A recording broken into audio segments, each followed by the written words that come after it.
미국 현지의 경제 동향 그리고 소식들 정리해드리겠습니다. 맨해튼 나우 시간 오늘도 오하이오 주립대학교 자산관리학과의 겸임 교수이자 JC 회계법인의 대표로 계신 지호준 박사님과 연결해 보겠습니다.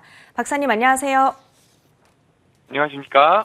네, 먼저 인플레이션 지표부터 분석해 보겠습니다.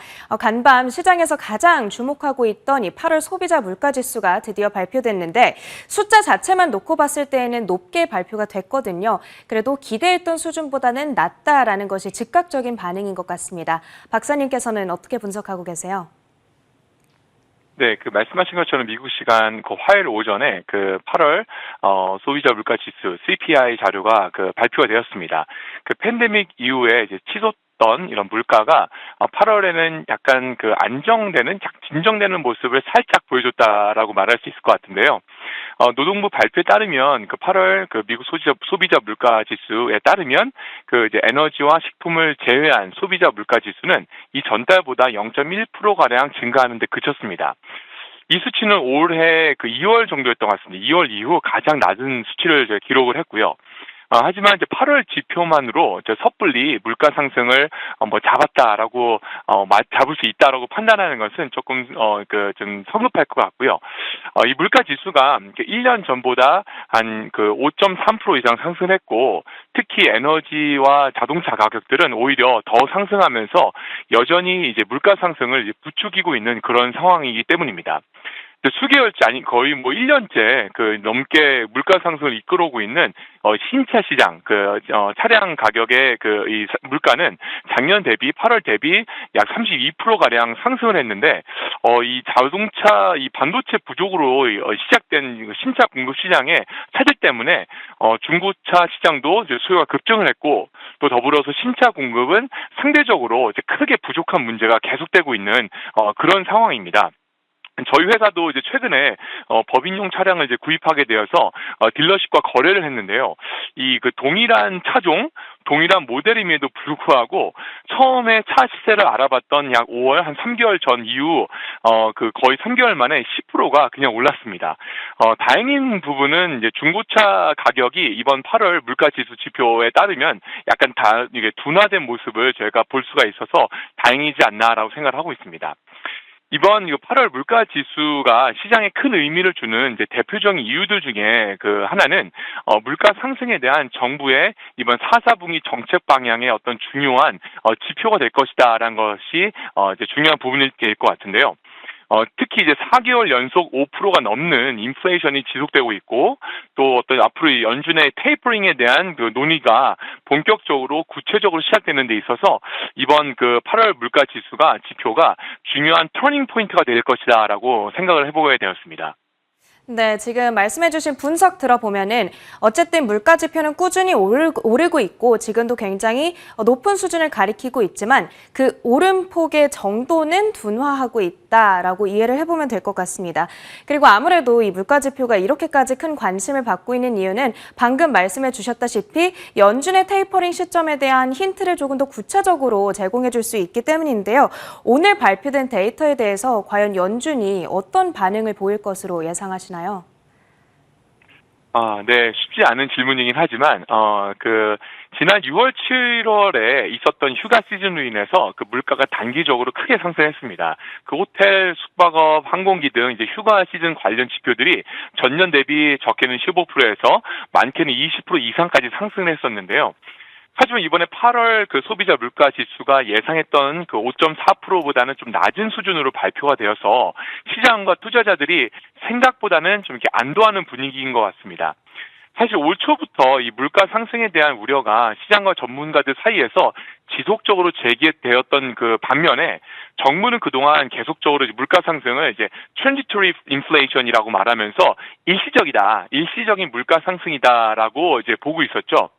하지만 이제는 정부도 이제 천문학적인 공적 자금을 투입해서 살려놓은 이번 미국의 소비 경기가 4개월 넘게 이제 과열 양상을 이제 확실하게 보이고 있고, 또 앞으로 당분간 지속될 위험이 있다라는 어떤 판단을 하고 있기 때문에 앞으로 언제 어떻게 그리고 얼마나 정부가 간섭할 것인가에 대한 어떤 당분간 시장에서 중요한 거기에 대한 이슈가 될 것이라고 생각을 하고요. 특히 이제 다음 주에 있을 이제 FOMC 미팅의 결과가 어떻게 나올지 좀 많은 관심과 기대, 또 한편으로는 약간의 우려도 되기도 합니다. 좀 저희가 지켜봐야 될 부분인 것 같습니다.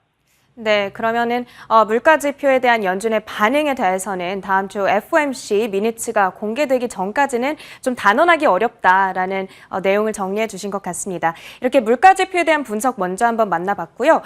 그리고 지금 미국 시장 내에서 또 하나의 큰 문제점으로 대두되고 있는 것이 바로 공급망 혼란입니다.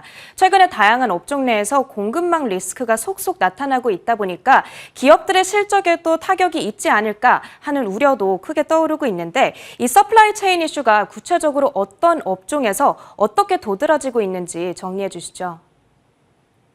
네, 최근 들어서 그동안 이제 심각했던 이 물류 유통의 문제가 실제 소비 시장에서 또 약간의 영향을 주는 것처럼 느껴지고 있습니다.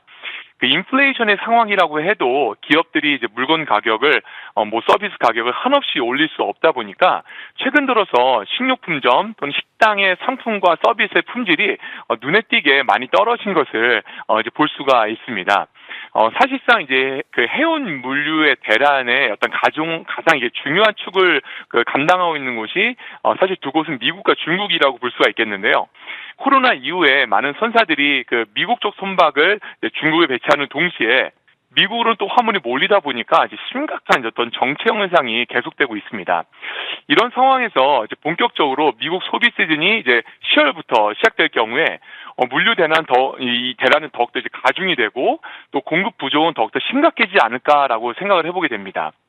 일반적으로 이제 미국 소비 시즌이 10월부터 시작될 경우에 이렇게 보통 11월과 12월에 두 달에 걸쳐서 전체 1년 소비의 20에서 25% 가량이 이제 그 두 달 동안에 집중이 되는데요. 물론 작년처럼 어떤 그 보복성 소비 행태는 많지는 않겠지만 그래도 올해도 여전히 예년과 비슷한 수준의 소비 규모가 형성되지 않을까라고 이제 생각을 합니다.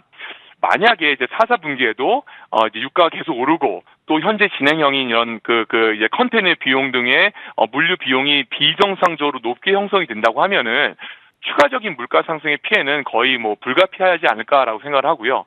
따라서 이번 말씀드렸던 것처럼 다음 주에 있을 이제 FOMC 미팅 이후에 정부에서 보다 능동적이고 강력한 규제가 더 필요해지는 시점이 곧 오지 않을까라고 조심스럽게 생각을 해보게 됩니다.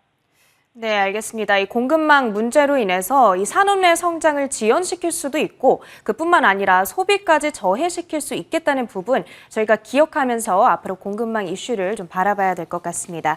끝으로는 미국 현재 코로나 상황도 점검해 보도록 하겠습니다. 지금 숫자만 놓고 봤을 때에는 코로나 확산세가 조금은 누그러지고 있다라고 봐도 될 것 같은데요. 그 수치 이외에 박사님께서 미국 현재에서 실감하고 계신 코로나 상황은 어떤지 말씀해 주시죠.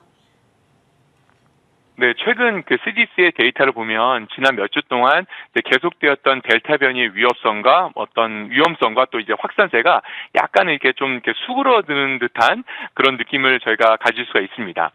지난주부터 이제 실제로 일일 어떤 그 확진자 수도 7일 평균 이동선이 이제 하향세를 보이고 있고요.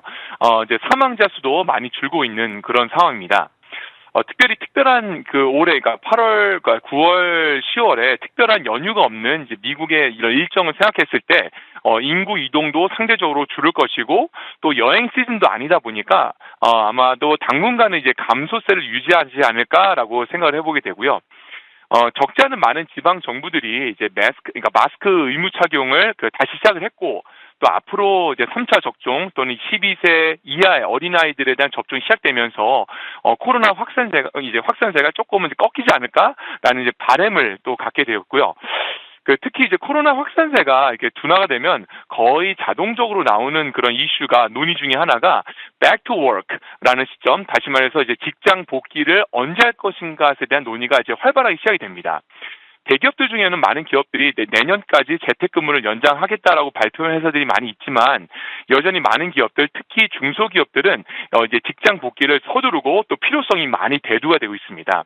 따라서 올 가을에 이제 9월, 10월에는 이제 리오프닝이 언제 어떻게 구체화될지를 좀 더 저희가 관심 있게 지켜보면서 관련된 부분들을 저희가 주의 깊게 지켜보고 살펴보면은 도움이 되지 않을까라고 생각을 해보게 됩니다. 네, 지금까지 미국 현재 다양한 소식들 정리해봤습니다. 오늘 맨하튼 나우 시간은 오하이오 주립대학교 자산관리학과의 지호준 박사님과 함께했습니다. 오늘 말씀도 대단히 고맙습니다. 감사합니다.